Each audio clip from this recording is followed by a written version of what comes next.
पूरे हमने देखा कि दुनिया में इस बारे में चर्चा हुई कि हॉर्मुज़ को ईरान ने खोल दिया है और बाकायदा तौर पर अराक्ची ने इसको लेकर ट्वीट करके ये कहा कि क्योंकि लेबनान में 10 दिन का सीज़ फायर डिक्लेयर किया गया है और इसलिए हॉर्मुज़ को वो खोल रहे हैं, ये उनकी तरफ से कहा गया। अब डोनाल्ड ट्रंप ने ईरान को ग्रेट बताते हुए ईरान का शुक्रिया अदा किया। पाकिस्तान का तो वो लगातार कर ही रहे हैं। शहबाज शरीफ और मुनीर को वो ग्रेट बताते हुए थक नहीं रहे हैं, लेकिन ईरान का भी उन्होंने शुक्रिया अदा किया। वो यहां तक भी आगे बढ़ गए कि उन्होंने स्ट्रेट ऑफ ईरान तक उसको कह डाला हॉर्मुज की जगह। तो आप समझ सकते हैं कि ट्रंप हैं, वो कुछ भी कह सकते हैं, कुछ भी कर सकते हैं। एक तरफ वो तारीफ कर रहे हैं, दूसरी तरफ साथ साथ में वो धमकियां भी देते हुए नजर आ रहे हैं। वो ये भी कह रहे हैं कि ब्लॉकेड जारी है। अब ऐसे में ईरान ने कहा है कि अगर नेवल ब्लॉकेड नहीं खुलेगा तो हॉर्मुज जो है वो उस तरह से ऑपरेट नहीं करेगा।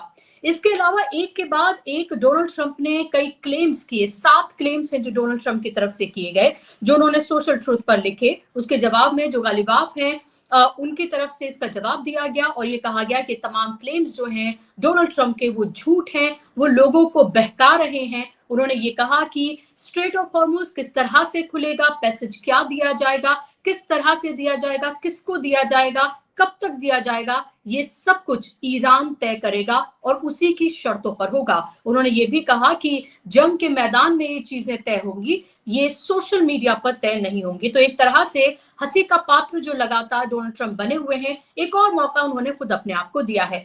एक छोटी सी बात है जो मैं आपको सुनवाना चाहूंगी और इससे आप समझिए कि ये जंग जो है वो दोनों तरफ कैसे जाती हुई नजर आ रही है। एक तरफ बातचीत जो कि क्योंकि वेंसडे को 2 हफ्ते की मियाद खत्म हो रही है, उससे पहले लग रहा है कि इस वीकेंड या मंडे तक इस्लामाबाद में बातचीत का एक और दौर हो सकता है।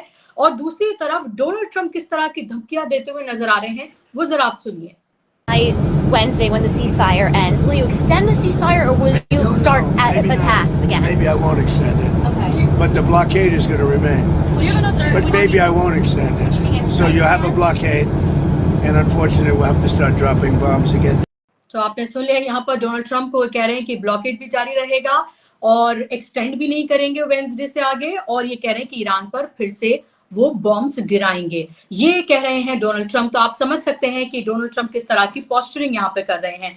लेकिन जिस तरह से हॉर्मुज खुला है, हम ये देख रहे हैं कि पूरी दुनिया के बाजार जो हैं वो उससे खुश नजर आ रहे हैं। इंडियन बाजार की बात करें या फिर अमेरिकन के डाउ जोन्स की हम बात करें, क्योंकि उनको ये लग रहा है कि शायद वॉर अब थम गई है, हॉर्मुज खुल गया है, तेल के दाम गिरे हैं और इसको लेकर जो एक हॉर्मुज को लेकर एक अलायंस जो बनाया था ब्रिटेन ने, और उसको लेकर जो मीटिंग हो रही थी उसमें भी इसको लेकर खुशी जाहिर की गई है।